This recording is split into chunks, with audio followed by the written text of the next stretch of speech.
Olá pessoal. Bem, na aula passada a gente viu variáveis do tipo lógico, operadores relacionais, operadores lógicos e expressões lógicas, tá? Agora chegou a hora da gente praticar um pouco, tá? Vamos lá. Lá no primeiro exemplo, né, a gente criou uma variávelzinha chamada resultado. Bom, esse resultado, ele recebia um valor true. Quando eu quero pegar o valor que está dentro dessa variável, eu posso chamar ela aqui com a variável, com uma funçãozinha print, né, que a gente já sabe. Coloco o nome da variável aqui dentro e chamo, certo? Outra variávelzinha que a gente criou foi aprovado, tá? Que a gente colocou false, tá? Se eu quiser pegar o valor dela novamente, aprovado, falso, tá? Mas como eu posso trocar o valor dessa variável? Eu quero passar aprovado para true. Eu quero aprovar todos os meus alunos, né? Então vamos lá. Coloco aqui a variável novamente e coloco true. Se eu chamar ela novamente, opa, aprovado, aprovado. Entendeu? Eu posso modificar o valor que está dentro dessa variável, tá? Outra coisinha que a gente viu foi os operadores relacionais. Então, os operadores relacionais, eles servem para fazer comparações entre essas variáveis, tá? Variáveis inteiras, variáveis booleanas, variáveis flutuantes. Eu posso fazer comparações, tá? Então, o que é que a gente criou lá? A gente entendeu primeiro os operadores, como é que eles são: o igual é igual, o diferente, o menor é igual, o maior é igual, o menor e o maior, tá? No exemplozinho que a gente fez, né, para a gente reproduzir ele aqui no código, a gente fez o seguinte: a gente atribuiu ao x o 5 e ao y o 7. Poderia ser qualquer outro número aqui, tá? E aí eu fiz a comparação. X, ele é igual a 7? É assim que a gente faz a pergunta, tá? X é igual a 7? E aí o interpretador vai nos retornar o resultado dessa pergunta, tá? E aí eu pergunto: x, ele é diferente de y? Sim, verdadeiro, né? Vamos lá. X, ele é menor, igual que y? É ou não é? Sim, ele é menor. X é maior que y? Não, ele não é maior, tá? Então aí a gente fez algumas comparações entre variáveis utilizando os operadores relacionais, tá? Outra coisa que a gente viu que é muito importante são os operadores lógicos, tá? Os operadores lógicos, né? Eles servem, né, também para fazer essas comparações, tá? E ele serve para fazer a junção, né, de expressões maiores, tá bom? Então, qual foi os operadores lógicos que a gente viu? A gente viu o not, o and e o or, né?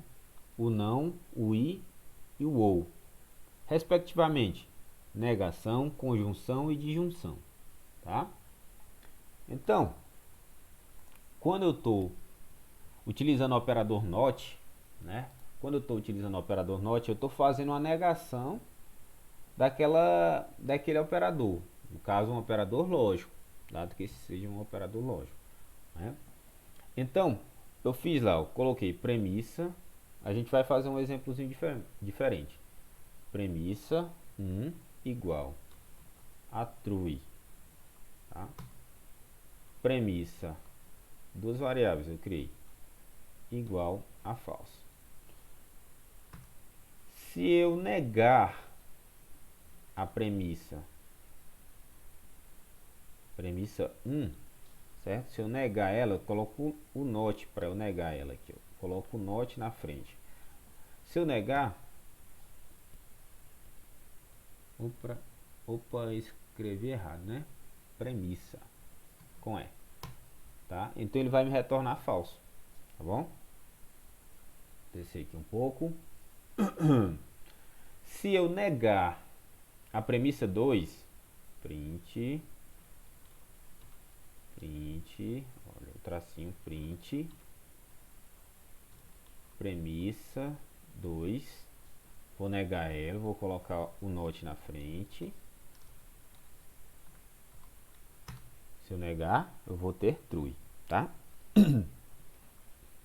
Professor, me dá outro exemplo. Beleza. Então, dado que eu tenho x e y lá, já com as definições que a gente já deu para ele, x igual a 5, y igual a 7, eu vou fazer o seguinte. Negue, certo? X igual a y. Negue isso para mim, tá? Ele vai negar, tá? Opa. Então, eu pergunto, x, que é 5, ele é igual a y? Não.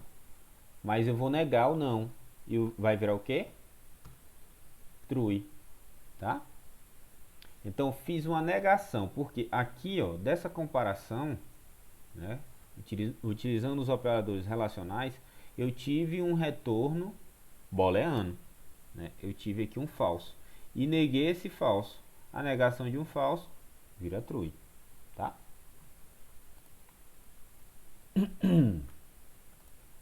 Vamos lá, vamos para o operador ind. No operador ind, né, ele é uma conjunção, tá? Então, para que eu consiga obter um resultado verdadeiro, apenas se todas as premissas elas forem verdadeiras. Então, no exemplo lá, eu fiz o seguinte: eu vou substituir aqui o valor das premissas, né? Vou chamar aqui premissa 1 igual a true, premissa 2 igual a true, tá? Aí eu venho, ó, premissa 1 end premissa 2, tá? O que é que eu vou fazer? Eu vou fazer uma conjunção, vou perguntar e, né? Verdadeiro e verdadeiro, né? Eu vou ter verdadeiro.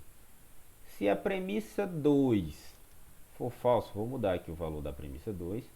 Se o valor da premissa 2 for falso e eu fizer a pergunta novamente, eu vou ter falso, porque eu vou fazer verdadeiro e falso, né?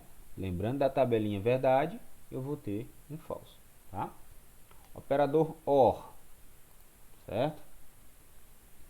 O operador OR é uma disjunção. Então, apenas um dos dois operadores, caso eu tenha apenas dois, precisa ser verdade para que eu tenha uma verdade como retorno, tá? Então, vamos lá. Eu vou aqui utilizar ali a premissa 1 e a 2, que eu acabei de definir, né? E eu vou fazer, ó, premissa 1 or premissa 2. Então eu pergunto, verdadeiro ou falso? Como eu tenho uma disjunção, né, apenas um dos dois precisa ser verdadeiro para eu ter um verdadeiro, tá bom? Por último, a gente viu as expressões lógicas. A gente soube, né, aprendeu que essas expressões lógicas, utilizando esses operadores lógicos, eles têm uma precedência. Então, eu tenho o not como primeira precedência, o end e o or, tá? Primeiro not, end segundo e o or em terceiro. Então, se eu for fazer uma expressão lógica um pouco maior, que eu vou fazer aqui, né, ó, true or false and not true, tá? Então, o que é que ele vai fazer aqui primeiro? Primeiro, ele vai fazer essa parte, né? Depois, ele vai fazer essa parte e, por último, o OR, né? E como resultado aí, né, a gente aqui, ó, negação de true, falso. Falso e falso, falso. True ou falso, true, tá? Então, a gente tem como resultado o true, tá? Então, pessoal, resolvam as atividades e valeu, um abraço.